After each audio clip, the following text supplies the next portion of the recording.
वृष लगन शुक्रदेव प्रथम स्थान। जय माता की मित्रों, हम लोग वृष लगन की चर्चा कर रहे हैं और आज वृष लगन में प्रथम भाव में यानी वृष राशि पे ही शुक्रदेव को विराजमान करते हैं और उसके फलों को जानने की कोशिश करते हैं। लग्न भी वृष है, वृष राशि का स्वामित्व भी शुक्रदेव के पास है और प्रथम भाव में भी विराजमान है। तो किस तरह के फल यहाँ पे इनको प्राप्त होते हैं? सबसे पहली बात तो वृष लगन में अगर लगन में ही शुक्रदेव हो तो इनको कुछ विशेष स्थितियों में विशेष अच्छे फल और बुरे फल दोनों प्राप्त होते हैं। बाकी ग्रहों की अवस्था या स्थिति कुंडली में कैसी है उसके ऊपर यहाँ पे शुक्रदेव के फलों को बहुत कुछ अच्छी तरह हम लोग रीड कर सकते हैं, बशर्ते शुक्रदेव अकेले हो, किसी के साथ नहीं। अगर किसी के साथ है, किसी से दृष्ट है, किसी से युति में है, तो उन फलों में परिवर्तन होगा ही होगा, उसको रोकना बहुत मुश्किल है। शुक्रदेव निर्माण के कारक है सबसे ज़्यादा। आज के समय में सोशल मीडिया में हम लोग यही सुनते हैं कि शुक्रदेव भोगों के कारक है। कौन से भोग? जिसको स्त्रियों के साथ जोड़ा जाता है या पुरुषों के साथ जोड़ा जाता है या काम वासना के साथ जोड़ा जाता है। शुक्रदेव वैसी कोई चीज़ नहीं है। शुक्रदेव निर्माण के कारक है। सृष्टि के निर्माण में सहायता करने के लिए जिस बीज की जरूरत पड़ती है वो बीज शुक्रदेव है, शुक्रांश है।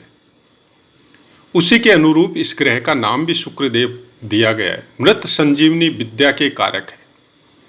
शुक्रदेव अगर बली अवस्था में बिना किसी से दृष्ट हुए, बिना किसी से युति किए अगर अकेले बलवान होकर वृष लगन में बैठे होते हैं, ऐसा इंसान सूरवीर होता है, बली होता है।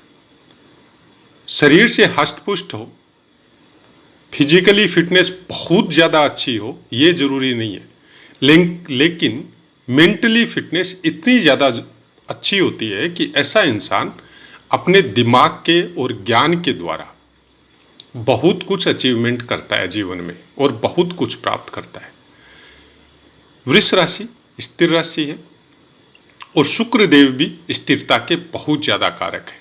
वो किसी भी फलों को देने की अंत तक क्षमता रखते हैं। किसी भी कुंडली में अगर शुक्रदेव फल देने के लिए आए तो बाकी किसी ग्रह की कोई हिम्मत नहीं है कि इनके फलों को काट सके। आपने देखा होगा पुराने समय में, आज हम लोग कहानियों में सुनते हैं या कई कई स्थानों में आज भी वर्तमान में भी प्रेजेंट है और धीरे धीरे उसका वापस उत्थान होना चालू हुआ है। गुरुकुल, जब बच्चे का मंगल का आयु चालू होता है और उसके शरीर में कुछ बल की मात्रा या फिजिकल उसकी फिटनेस जैसे ही बढ़नी चालू होती है, वैसे ही शुक्र का प्रभाव उसके शरीर के ऊपर, अंग प्रत्यंग के ऊपर बनना चालू होता है। और उसी समय में हम लोगों के वैदिक नियमों के अनुसार, सनातन धर्म के संस्कारों के अनुसार ब्रह्मचर्य व्रत का पालन बताया गया था। किस लिए? कि शुक्र पुष्ट हो। जब आपका शुक्र पुष्ट होता है, निर्माण करने की क्षमता जब प्रबल होती है और पुष्ट होती है, तो आपके शरीर के समस्त चक्रों को वो जागृत करती है। इसके विषय में एक डिटेल में पाठ हमारा दिया हुआ है, शुक्र ग्रह और परशुराम जी का अवतार। आप उस पाठ का अध्ययन कीजिए और चक्रों के विषय में जो बताए जाते हैं 7 या 9, वो उन चक्रों के मध्य में जो मेन इफेक्टिव है वो है। बाकी पूरे शरीर में चक्रों के विषय में भी हमारा अलग से पाठ आपको दिया हुआ है। उस पाठ का अध्ययन करेंगे तो बहुत कुछ नामाक्षर के द्वारा किस तरह से हम लोग नामकरण करते हैं, उसका महत्व क्या है और शरीर में कितने चक्रों के हिसाब से किस तरह का नियम होता है और कैसे जागृत होते हैं। इन सब को जागृत करने में सबसे बड़ा योगदान शुक्रदेव का होता है, जिसके अंदर भी निर्माण करने की क्षमता प्रबल होती है। ब्रह्मचर्य व्रत का जिसका पालन बहुत अच्छा होता है और जो उसका पालन हमेशा जीवन भर करता है, उसकी उम्र में भी इजाफा होता है। उसके शरीर में रोग या कोई भी तरह की व्याधि होना बहुत मुश्किल है, क्योंकि उसकी इम्यून पावर, उसकी सिस्टम, जो बॉडी की जो सिस्टम है जिसके द्वारा वो निर्माण करने वाले वो जो अंश है, वो अंश शरीर के हर चक्र में चक्र को इफेक्टिव करते हैं। तो उसके अंदर कुछ विशेष अनुभूति, जब आप उनसे मिलेंगे, किसी भी ब्रह्मचर्य का पालन करने वाले इंसान से जब हम लोग मिलते हैं तो एक विशेष आकर्षण होता है, उसकी वाणी में भी, उसकी बॉडी में भी, उसकी आंखों में भी। ये सब चीज़ें इसी से कनेक्ट होती है। कोई भी चीज़ शुक्र ग्रह के विषय में जब रीड करो या ज्योतिष में भी जो बताया जा रहा है, वैसा कुछ अपनी पुरानी या मूल पुस्तकों में वैसा कुछ नहीं है। भोगों के कारक चंद्रदेव है।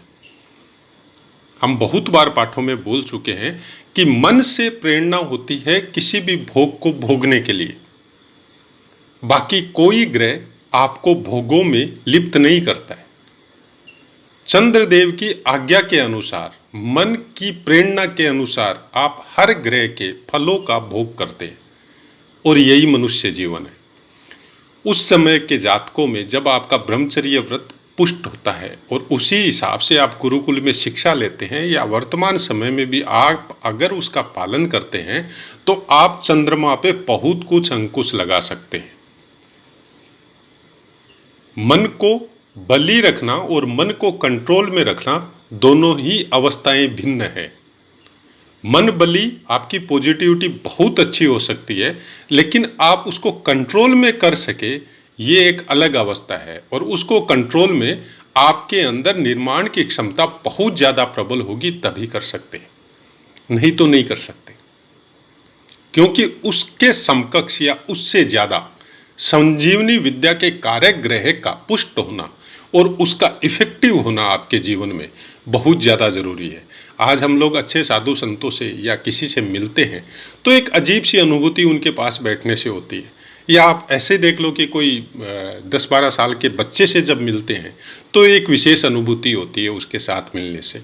तो यही सब चीज़ें शुक्रदेव के विषय में बोली जाती है। जब वो लगन में बैठता है और अपनी राशि में बैठता है, मतलब शुक्रदेव के विषय में हमने आपको एक संक्षिप्त विवरण दे दिया है। उसके अलावा आपको पूरी डिटेल समझनी है तो आप शुक्रदेव और भगवान परशुराम का अवतार, उस पाठ का अध्ययन कर लीजिए।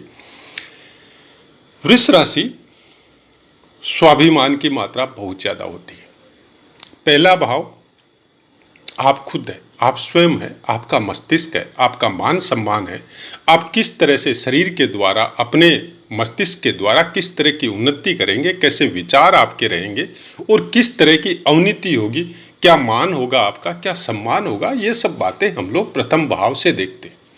प्रथम भाव या लग्न जिसका भी पुष्ट या बली होता है, वो इंसान हो सकता है धन नहीं कमाए, हो सकता है उसके पास भोगों को भोगने के लिए इतनी क्षमता नहीं हो, इतने पैसे नहीं हो या इतने साधन नहीं हो, लेकिन वो आदमी स्वस्थ होता है मन से भी और तन से भी।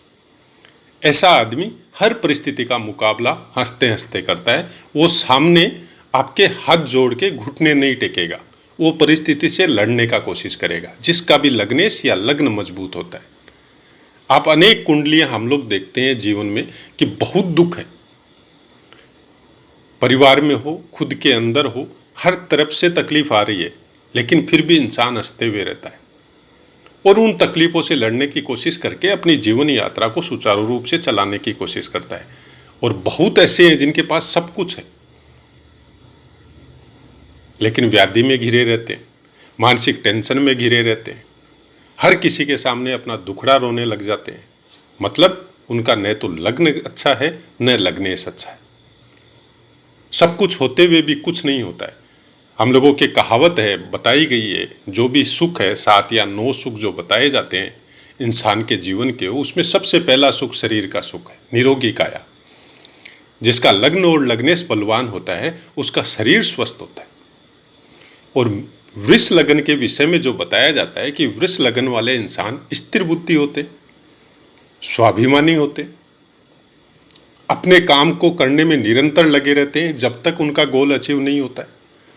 अच्छा संगीत सुनने के शौकीन होते, अच्छे कपड़े पहनना, रहन सहन अच्छा होना, सफाई का अच्छा घर में वातावरण होना, अच्छी साफ स्वच्छ या नेचुरलिटी के नज़दीक रखना, रहना या रखना, पशुओं से विशेष प्रेम करना, उसमें भी चौपाए पशुओं से, हिंसक पशु नहीं। घर में पालने वाले हो, घर से बाहर घूमने वाले हो, विशेष प्रेम होता है इन लोगों का। और खासकर गाय और बैल से तो वैसे भी, बैल का सिंबल है वृष राशि, तो उससे तो और भी ज़्यादा विशेष प्रेम होता है। और अगर सफ़ेद बैल मिल जाए तो ये लोग एकटक देखते रहते हैं उसको। पिता के साथ कुछ अनबन हो सकती है, वो वाकई ग्रहों के ऊपर बहुत कुछ डिपेंड करता है। लेकिन जिसका शुक्र बलवान होता है और जो लग्न में बैठा है, और शुक्र अगर लग्न में भी नहीं बैठा है और बलवान है आपकी कुंडली में, बाकी ग्रहों से ज़्यादा वो आपकी कुंडली में षड्बल में बलवान है, तो ऐसे इंसानों के अंदर पिता से संबंधित कुछ न कुछ कमी नजर आएगी। विचारों में हो सकता है, या आपको दूर रहना पड़े माता पिता से, वो हो सकता है। लेकिन कुछ कमी रहती है ऐसे इंसानों में, हमने देखा है। हालांकि मिस करते, ऐसा नहीं है कोई लड़ाई झगड़ा होता है, प्यार अच्छा होता है, स्वभाव अच्छा होता है। क्रोधी हो सकते हैं जब इनकी कही हुई बातों का पालन नहीं होता है, या इनके स्वाभिमान को कोई चोट पहुंचाता है, तब थोड़ा क्रोध इनको आ सकता है। 7वें स्थान को पूर्ण दृष्टि से देखने की वजह से, अपना कारक स्थान है शुक्रदेव का, 7वें स्थान के शुक्रदेव स्थिर कारक है। वर्तमान समय में अनेक पुस्तकों के द्वारा गुरु को भी बोला जाता है। चर कारक अलग मैटर है, स्थिर कारक अलग है। चर कारक के विषय में अभी हम कोई बात नहीं कर रहे हैं इन पाठों में वही बात कर रहे हैं जो ऑथेंटिक पुस्तकों में हम लोगों को बताई जाती है कि स्थिर कारक ये ग्रह इन स्थानों के होते हैं। आप किसी भी चीज को अलग अलग कारक के हिसाब से चर कारक में जोड़ सकते, उसमें कोई अपवाद नहीं है। हर विद्वान का, हर ऋषि मुनि का अपना रिसर्च है। हम लोगों के पूर्वजों ने जो ज्ञान हम लोगों को दिया है, उनका एक सीमा, एक अलग लेवल पे डेवलप था। आज के समय में चाहे हम हो चाहे कोई और हो, उस सीमा तक पहुंचना भी बहुत बड़ी बात है। और केवल पुस्तक पढ़ के आप उस सीमा तक नहीं पहुंच सकते। उसके अंदर आपकी अपनी दिनचर्या और आपकी अपनी ध्यान साधना, प्रारब्ध का नियम जो है कि प्रारब्ध के द्वारा आप कितने जन्मों से इन सब चीज़ों का अध्ययन करते हुए आ रहे हैं, और वो ज्ञान प्रारब्ध के द्वारा आपको कितना मिला है, उस पर बहुत कुछ डिपेंड करता है। शुक्रदेव के विषय में जब भी ये बातें बोली जाती है, थोड़ा तकलीफ होती है। भोग का कारक है, भोगों में लिप्त रहेगा, भोगों में रत रहेगा। थोड़ी ज्योतिष के विषय में जब ये सब बातें बोली जाती है, थोड़ी मन में तकलीफ भी होती है, जबकि ऐसा कुछ नहीं है। हाँ, ये बिगड़ता है, ये बिगड़ सकता है। क्यों बिगड़ सकता है? कि वर्तमान का समय जो सोशल मीडिया का है, इंटरनेट का है, उन सब संसाधनों के द्वारा आप कुछ ऐसे कर्म या कुकर्म में लिप्त हो सकते हैं जिसकी वजह से समय से पहले ये चीजें गलत हो सकती है आपके साथ। तो फिर शरीर की व्याधि हो, किसी भी निर्माण करने वाली क्षमता का जब बॉडी में क्षीण होता है वो चीजें, तो वो आपकी पूरी बॉडी को, इवन मस्तिष्क और मन और आत्मा, सबको जो पुष्ट करने वाली जो एनर्जी है, उसकी जब कमी शरीर में होती है या समय से पहले उसका निकास चालू होता है, तब ऑटोमेटिक हर चीज में आपको डिस्टरबेंस पैदा होगा। और वो ही जब पुष्ट होती है तो उसके द्वारा आप बहुत कुछ प्राप्त कर सकते हैं। ऐसे इंसान कम बोलते हैं और जिस कार्य में लग जाते हैं उसमें इस तरह से लग जाते हैं कि इसके अगल बगल में आप क्या कर रहे हैं। आपने बहुत आदमियों को देखा होगा कि जिनका लग्नेश बली है या लग्न अच्छा है, बलवान है, वो इंसान जब काम में लगते हैं, खासकर वृष राशि हो, सिंह राशि हो, तब उस काम को पूर्ण किए बगैर छोड़ने की इच्छा नहीं होती इन लोगों को। इन लोगों को न कोई शारीरिक थकान आती है, न कोई मेंटली डिप्रेशन आता है। परिवार में और में हो सकता है ग्रह योग के द्वारा कुछ मेंटल डिस्टर्बेंस हो, लेकिन उससे पार निकल जाते हैं। भोगने की प्रवृत्ति या मेहनत करने की प्रवृत्ति इन लोगों के अंदर बहुत ज़्यादा होती है। अच्छी वाइफ मिलती है। 7वें स्थान को जब अपने कारक स्थान को पूर्ण दृष्टि से देखते हैं, अच्छी वाइफ या अच्छा पति, सचरित्र या चरित्र का बलवान, और उसके द्वारा खुद के भी, परिवार की या अपनी सब चीज़ों की उन्नति में भी सहायक होती है। और इनके साथ इनके बर्ताव, इनके आचरण और इनके चरित्र के अनुसार अपने कर्म करती है या करता है। अगर स्त्री की कुंडली है तो पति, और अगर पत्नी की कुंडली है तो पति, या और पति की कुंडली है तो पत्नी का विशेष ख्याल हम लोग 7वें स्थान से देख सकते हैं। अब इनके अंदर वृष राशि के अंतर्गत कृत्तिका नक्षत्र का दूसरा और तीसरा और चौथा चरण आएगा, जिसका स्वामित्व सूर्य देव को प्राप्त। मान लीजिए 10 अंश तक है, तो फिर जाहिर है वो कृत्तिका नक्षत्र में रहेंगे, तो सूर्य आपको देखना ही पड़ेगा कि सूर्य कहाँ पे है, क्योंकि सूर्य अगर योग कारक है तब तो बहुत ही ज़्यादा बलवान शुक्रदेव यहाँ पे होते हैं। अच्छी जगह में अगर प्लेस है सूर्य, और सूर्य की रश्मि पूरी कुंडली पे अगर अच्छी पड़ रही है, बली हो, किसी गलत ग्रह से दृष्ट नहीं हो, तो फिर शुक्रदेव यहाँ पे बहुत बलवान होते हैं और आपको उस सीमा तक फेमस करते हैं जिस सीमा की मतलब आस पड़ोस और मोहल्ला कभी परिवार सोच नहीं सकता। हो सकता है अभावग्रस्त परिवार में पैदा हुए, हो सकता है बहुत निचले तबके में ऐसा इंसान पैदा हुआ हो, लेकिन जब उसका टाइम आता है तब वो सब सीमाओं को तोड़ता है जो गांव, देहात, शहर और देश, जितना ज़्यादा बल उतनी ज़्यादा फेमसिटी इस ग्रह की वजह से आपको प्राप्त होती है। आपके चतुर्थ स्थान का स्वामित्व सूर्य देव को प्राप्त है, तो हर सुख की प्राप्ति अगर सूर्य देव बलवान हो तो शुक्र के द्वारा आपको प्राप्त होती। उसके बाद में रोहिणी नक्षत्र के चारों चरण आएंगे। स्वामित्व चंद्रदेव के पास है। अगर चंद्रमा योग कारक है, चंद्रमा की दृष्टि अच्छी है, चंद्रमा अच्छे स्थानों में प्लेस है, तो फिर यहाँ पे शुक्रदेव का फल बहुत अच्छा होगा, क्योंकि रोहिणी नक्षत्र में वैसे भी शुक्रदेव कोई खराब इफेक्ट नहीं करते। हाँ, ये सबसे अच्छा है कि अगर लग्न में बैठ जाए यहाँ पे रोहिणी नक्षत्र में, तो फिर जो गुस्से की मात्रा है उस पे थोड़ा कंट्रोल हो जाता है।